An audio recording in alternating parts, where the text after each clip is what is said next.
경제기자의 이승훈입니다. 아이 갖기를 포기하는 여러 이유가 있겠지만 가장 현실적인 문제 중 하나는 역시 돈이죠. 아이 하나를 키우는데 기본적으로 한 달에 60만 원, 연 720만 원 정도가 드는데 성인까지 키우면 보통 2억 원에서 3억 원까지 든다고 합니다.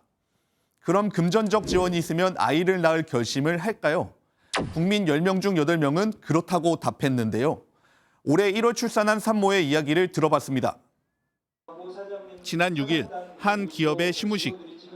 평소 듣기 어려운 아기 울음소리가 이따금씩 울려 퍼집니다. 지난 1년간 아이를 낳은 직원에게 1억 원의 지원금을 주는 행사가 열린 날입니다. 이날 지원금을 받은 오혜진 씨도 처음엔 계획이 없었지만 회사에서 출산 지원금을 준다는 소식에 임신을 준비했습니다.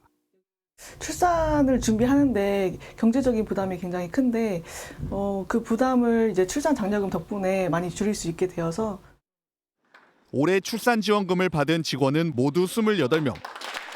첫째에 이어 둘째까지 낳아 2억 원을 받은 사람도 3명이나 됩니다. 출산 지원금 때문인지는 몰라도 이 회사 직원들의 출생아는 최근 3년간 연평균 23명이었지만 지난해는 5명이 더 늘었습니다. 우리 사회 미래 동력으로 건강하게 잘 키우시길 바랍니다. 이 기업 사례가 이슈가 되면서 출산 지원금을 지급하겠다는 기업도 늘고 있습니다. 국내 한 게임사는 출산한 직원에게 6천만 원을 일시 지급하고 재직하는 8년간 매년 500만 원씩 총 1억 원을 지급하기로 했습니다. 첫째와 둘째는 각각 3천만 원, 셋째는 4천만 원을 지급해 총 1억 원을 주는 회사도 나타났고 셋째까지 출산하면 카니발 차량을 24개월 동안 지원하는 회사도 있습니다. 출산에 대한 보조금이 많이 나온다라고 하면 그런 회사들을 들어가고 싶을 것 같아요. 그러나 민간 기업이 억대 출산 장려금을 주기란 쉬운 일이 아닙니다. 결국 국가나 지방자치단체가 나서야 하는데 역시 재정이 문제죠. 인천광역시가 1억 원을 출산지원금으로 주겠다고 했지만 알고 보면 일시금은 아닙니다.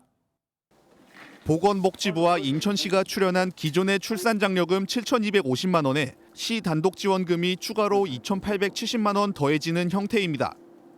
기존의 출산장려금도 고등학교 교육비 지원 등 19살까지 나눠서 주는 돈을 모두 합친 금액입니다.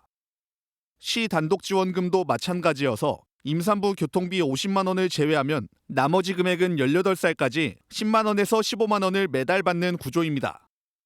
한 번에 받는 기업 지원금과 달리 체감이 덜할 수밖에 없습니다.